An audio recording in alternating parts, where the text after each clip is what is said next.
Hey everyone, welcome to Nerd Talk. I'm Mike. And I'm Chris. And today we're reviewing episode 9 of The Bad Batch. That's right, it's called Bounty Lost. And we are going to go and review it for you, give you our thoughts and impressions. But don't worry, we won't hit the spoilers yet. We're going to kind of give you our thoughts before we dive into the spoilers. If you're new here to the channel and like to support us, click the subscribe button, like the video, and drop a comment below. So with that, let's dive right in. Bounty Lost. Yes. Bounty Lost. I've been enjoying the show a lot.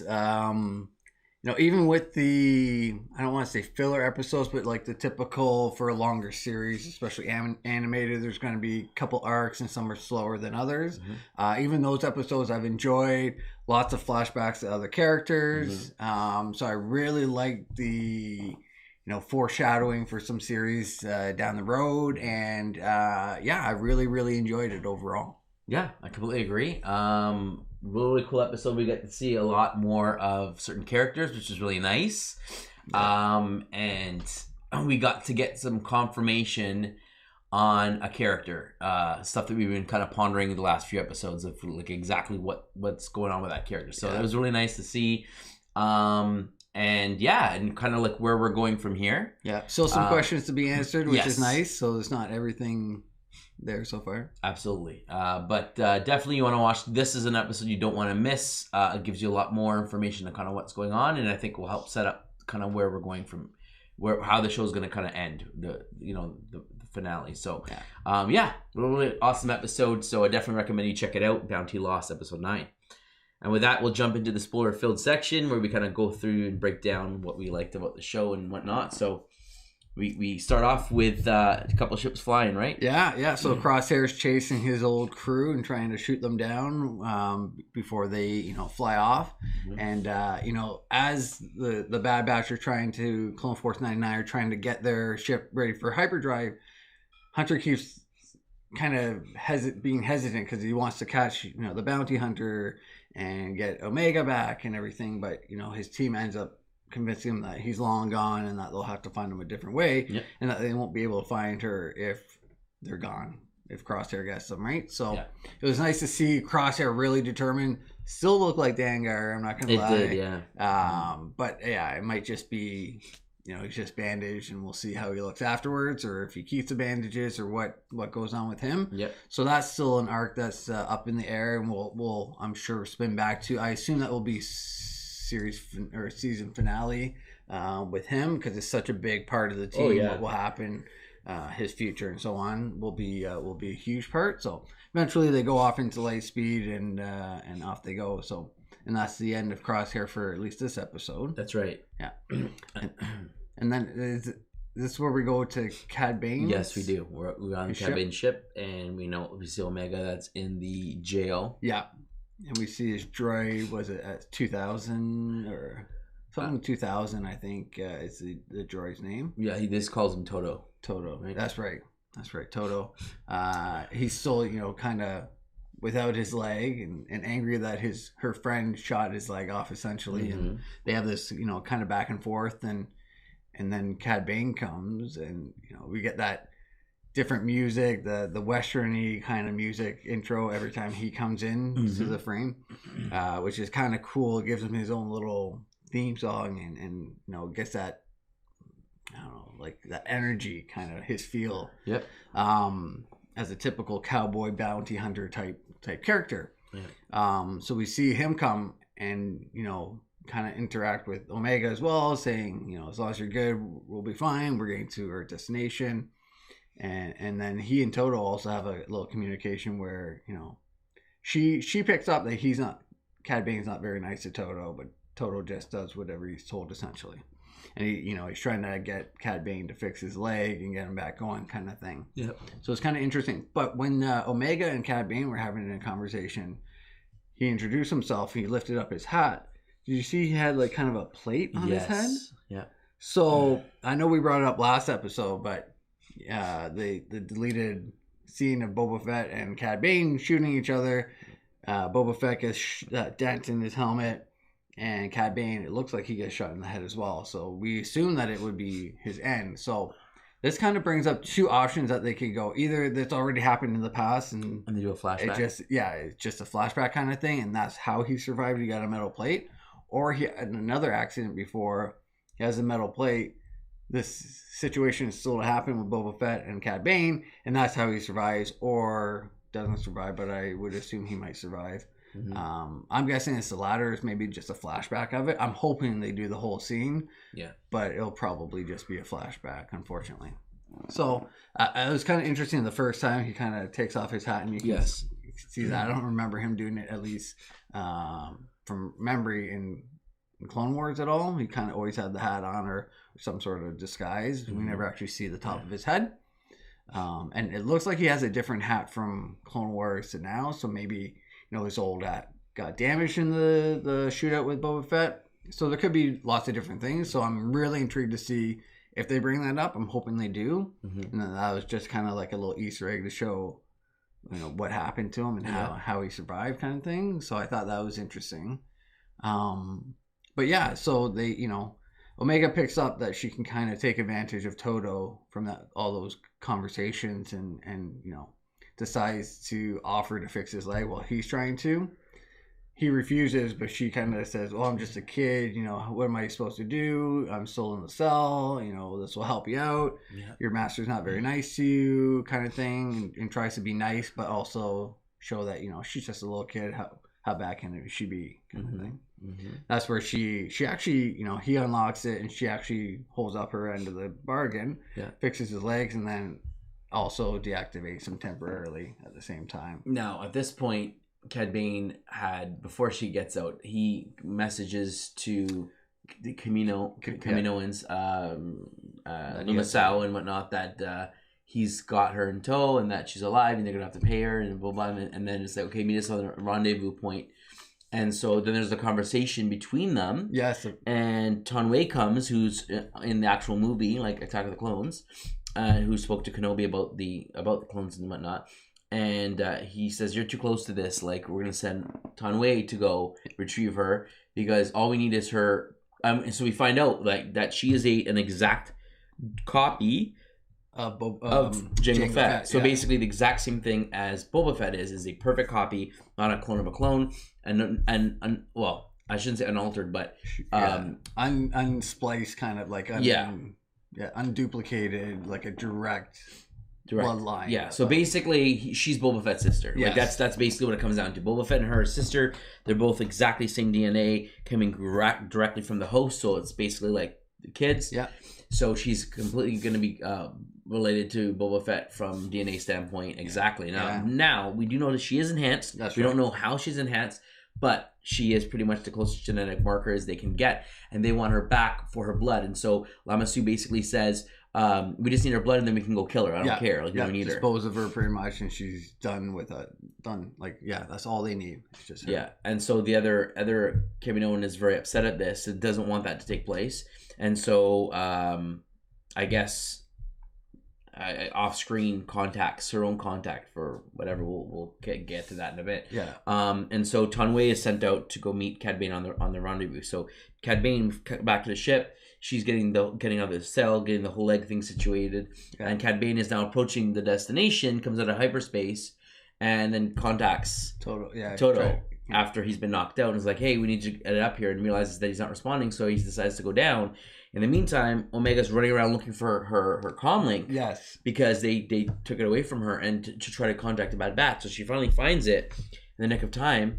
And tries at the same time, Cad Bane is walking down the ladder, so she tries to find a way out. Yeah. And as he comes down and sees a droid and activates it, and the droid realizes, she got away. Yeah. She's out on the planet, on the top of the ship, gets out and is running as quick as she can down this smoky corridor. Yeah, it's like the whole planet is just in the clouds or something, and smoke and mist, so it's very hard to see. Yeah, very mysterious. I thought. I think that was purposefully done, and we'll get to that. But because they said it was their deserted facility. Yes. Kamino's and so facility. But Cad Bane knew of it, and so they went there, and so she's running down these smoky corridors, and she's trying to call out to her team, and as Hunter, I think it's Hunter, is going through different frequencies, hears her and is trying to call back, and so they need to boost the signal, and then they tell her we can't pinpoint your location, find a power source. So she ends up at a door and says, it looks like the door's on something city. Tipone City or whatever she says it is, and I guess that kind of helps clue them in on kind of area. roughly where she is, but she can't pinpoint it. And as she opens the door and is kind of led down, who comes after her but Fennec Shen. Yes. Right? So we saw her in past episodes, and we were wondering who she was hired by. Well, actually, I guess Cad Bane catches her first, and he starts to bring her back. And that's what Fennec said. And that's when they see, who's the Cannon? Caminoan? Oh, that's right. Tanwei. That's right. They go meet Tanwei to get the money. They hear a blast. And yes, and Tanwei is dead on the floor, so he's very wary of it. Omega's behind him in handcuffs. Yes. And then so he sends the droid to go to fetch the money, and Fennec Shen comes out with the money, and they're having this standoff, and they're talking about it, and he's like, you're not as experienced enough to take me on or whatever. Yeah, which she's kind of new on the scene, so we're like, okay, maybe she's not quite, or we don't know her background. We just know that she's new and that she is trying to get Omega essentially. But she tries to say, I'll give you the credits for the girl kind of thing. And he says, you first. And then that's when Todo grabs it and pulls it away from her.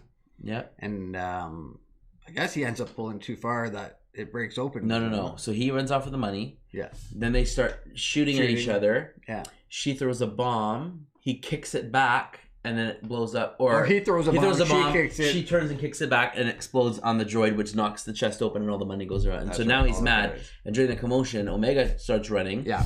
And so, they're fighting, and then they obviously have to go after her, but they also want to try to keep themselves alive. So there's this awesome fight scene between them, bounty hunter versus bounty hunter. Fennec Shen holding her own. She really is. But you see that she's like at a disadvantage when it comes to like blasters and stuff to him. But when it comes to unarmed combat, that's when she really has her strengths, I guess. Yeah, definitely.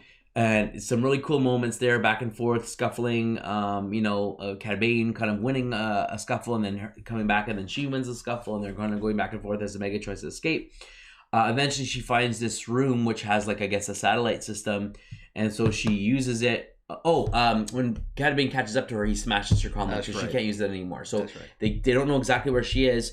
But they told her to like boost the power signal so that they can pick up on where she was. So she runs off into this room and she sees this satellite thing. So she manages to like get it online and gets the satellite to go out. And immediately Bad Batch sees it and is like, "Oh, you're in the Lipin system or whatever." And they head down. Yeah. And they're able to go after her. And then again, the fight between Cad and Fennec Shen keeps getting closer to her.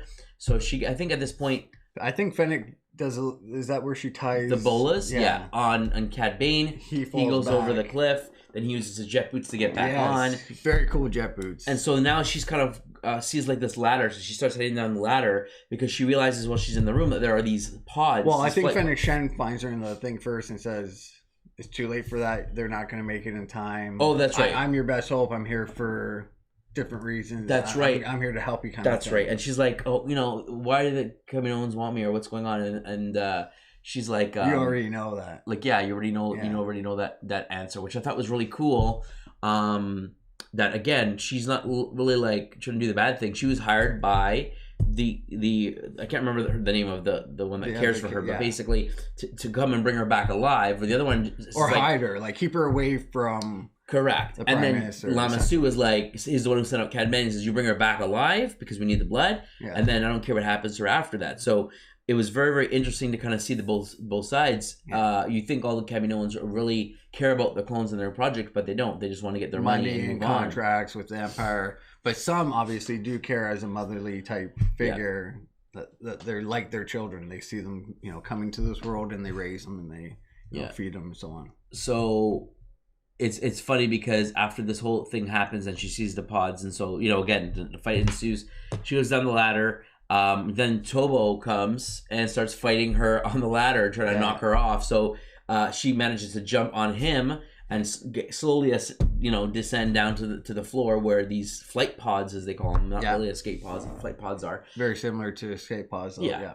And so she damages him enough that he can't get up. He's on his head and he can't really. She was even kind of limping as she was getting up, which I thought was good. I'm like, finally someone has a huge fall and doesn't just completely walk away from it.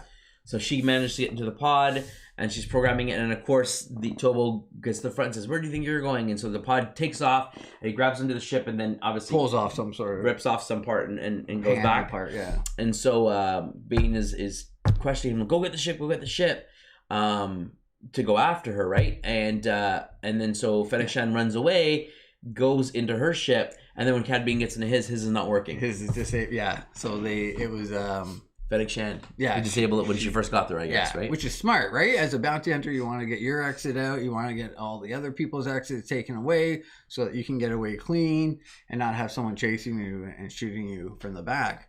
So I thought it was like, even at a young age and maybe inexperienced, we don't know what her past is so far, but you know, she's very smart. We can tell why in The Mandalorian she was so revered and like so well known, which makes me wonder why she was wanted at that. I'm sure we'll get to time. that. Yeah. I think we're gonna build to that. I think that's gonna be that would be a thing. huge answer why she was on Tatooine and why she, you know, all these things, who she was meeting up with, or like, because some sort of yeah. Well, because we painted her as kind of like a betrayer, backstabber, but she was basically just trying to survive. They were bringing her in. She didn't want to get captured.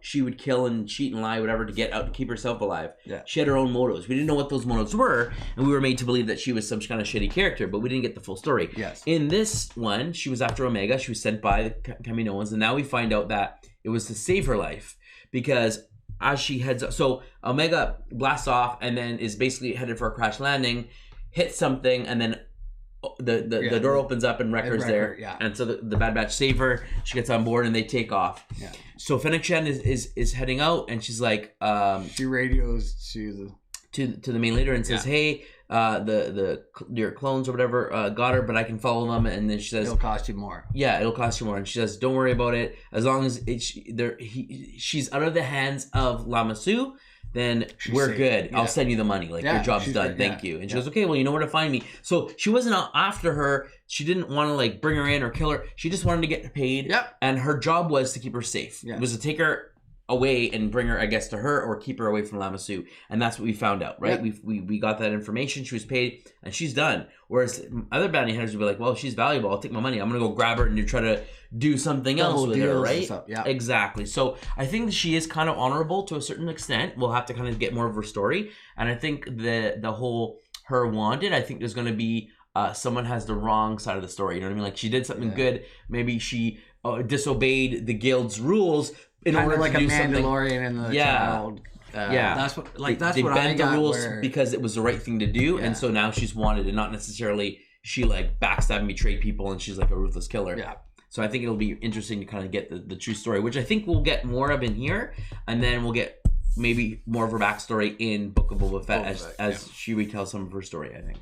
I'm also intrigued to see if Boba Fett will be. He was brought up as, you know, the only other direct line of Jango Fett, and that he was nowhere to be found. He's kind of disappeared at this moment. But I'm intrigued to see if they'll bring him into this series in any point to but he was with Omega. But he was stuck on Tatooine even until The Mandalorian. He came off because he didn't even come out.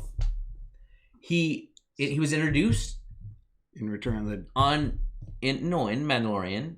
Into Tatooine. I mean, in Return of, after the whole movies are done, we don't see him again. He's on Tatooine. Yeah, he never gets off the planet. But after Clone Wars, he's not introduced. He's still like a kid or teenager in this point. Correct. So I wonder if they'll introduce him.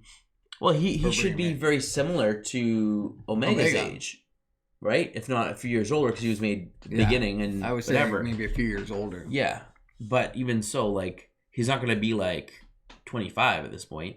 So I think we will see him as a kid for sure. I think they will cross paths, but I think the bigger thing is this setting up Omega to appear in the Book of Boba Fett. Coming back and it's like, oh, you have someone tells a story. Oh, you have a sister. You have like so there's some crossing, and then he wants to see who this person is. Already met her and everything, so she knows about it. That'd be a really cool, because now she's with Boba Fett, and if they she have a reason to introduce her, just like they did the Bad Batch, and just like they did the two sisters. Assuming but Fennec Shand doesn't know that's why they want her. They're like, you're important. You probably know the reason why they want you for cloning purposes, but she won't put it together until she meets her. Yeah, and she's like, oh, you're Omega, like. Yeah. I love that his name was Alpha first, and then later changed to Alpha and Alpha's Omega, and the then first and the Omega's last clone. Yeah, It makes sense. so it's very cool that Alpha was his original name, changed to Boba, and then Omega's the final, and what her name might change to or whatever. So I would be very surprised. interested. And if she's introduced in the live action as like an older person, because she'd be a woman, the right? same age as Boba Fett, just a little bit younger. Yeah, so I'm excited. The possibility, if she survives, which I think she will, Bad Batch, they're definitely setting it up for, here's the new show. Oh yeah, remember that character we introduced in Bad Batch? Now she's in this show, and then now we introduce... and now she's come out for her half brother or brother. So full brother. It's exciting, and I think they'll introduce a new character in Boba Fett to then spearhead another show or another whatever. Oh yeah, they seem to be really playing off each other in all the shows to really bring it together. Yeah. Which I love. I love it. Yeah, I thought it was a great moment at the end when they're all sleeping in the ship. She kind of comes out of her bed and kind of runs to see Hunter, who's driving the plane, and everyone's asleep. She's there, and they have a heart-to-heart. Even when she first gets in the ship, she gives him a hug, and he's still like sore and stuff from the gun wound. But like again, they're like family, and it's closer connection than just. And he says they can send the whole galaxy after you, and they won't get past us kind of you're thing. With so us. like it was really like that fatherly team member all together kind of thing, which was awesome. Yeah. And they are really a great team. So now the only question about that team is Crosshair and what they do with that. Now, when Crosshair was chasing them, was he not the only one in the plane? Because no, in the there was cockpit, another person. There was another person. I didn't notice. I think it was like a tie. Must have been another clone. Because I was gonna say because he's like, don't lose. Yeah, he's talking to another one. Because if it was him, then it's just okay. Knock is playing out. He's by himself. Let's tie him down and fix him. But if there's a whole squad of troopers, it's going to be harder to do so. Yeah. So, yeah, it's very exciting. The possibilities where we're going to go. We're already past the halfway point. So we're kind of slowly winding down. We've got a handful of episodes left. So I think it's just going to pick up at this point. I think. Yeah, I mean, we got the Fennec Shan. We figured we were going to see her again. We did. She got paid. We don't need you anymore. Okay, if you need me, you know where to find me. I don't She's think probably done her arc. Yeah, for here, I think we're done. Yeah.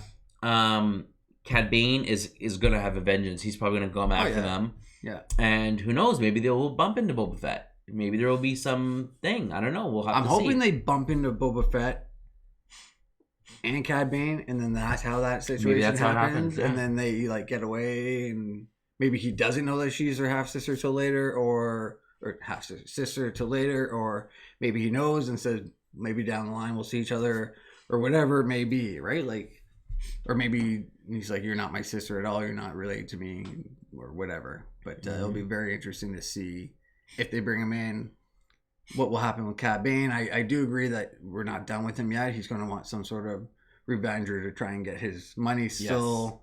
Yes. And say that he was double crossed or as ambush or whatever. Yeah. So Crosshair is definitely on there. We still need to see what Omega's enhancement is. Mm-hmm. And I think she planted some seeds of doubt in the Tobo's mind in regards to like, he doesn't really care for you, and he's like, oh, he's busy, can't fix my leg right now. Like, how is he treating you? How are you? You're just a robot. Whereas like the rebellion, we've seen them, they actually think of them as people with feelings. Yeah.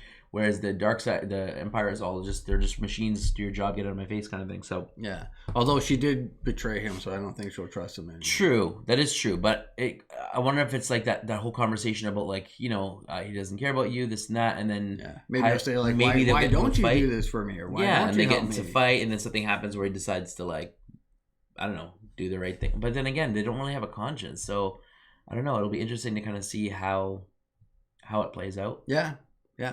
I mean, he did seem kind of like, oh, why aren't you like helping me out? Yeah, situation. But we'll have to see with him.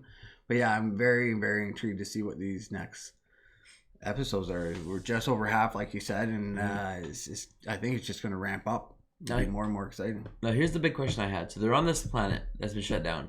Omega finds herself in a room with these cloned things in there. One of them that breaks out looks like a Kaminoan. Yeah, I think there are. But they're not on Kamino. But the first one, did it look like a Kaminoan or did it look like something else? Because I couldn't tell. The first flash of the face, and when she kind of backed out, it reminded me of, like, I was like, is that Snoke? Is that something else?